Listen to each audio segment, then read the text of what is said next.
You know, this is a good question because sometimes when you have things that, this is a good question because sometimes when you're both very passionate about your future and your career and fulfilling your dreams, they can collide just because of how life is, and somebody gets called to this city or that city, and what do you do? Yeah, and that's part of negotiating a shared relationship, that we have goals, and sometimes the goals require one person to sacrifice because we have them at the same time, and they're mutually exclusive.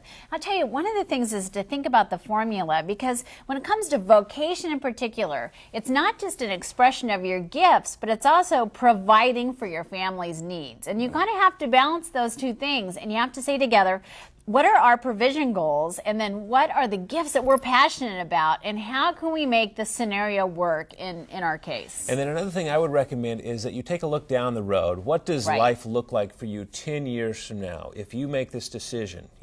Sometimes we focus on the short run, and so ask yourself, what does this decision look like 10 weeks from now, 10 months from now, 10 years from now? Yeah, the 10-10-10 rule is a great decision-making tool because it forces you to think through all those different levels of impact on each decision. And hey, if 10 years from now you realize, wow, I pursued my dream, my spouse sacrificed for me, and they're going to be devastated and sad, that might get you sobered up, and you'll sit down and think, how can we negotiate this so we both are willing to step forward? Right, and it wouldn't be fair to kind of close this out without mentioning one other word, and that's compromise. That's right. We really do need to compromise when it comes to our careers. You can't necessarily have everything all the time. That's right. In fact, we see couples really getting hung up on, is this fair?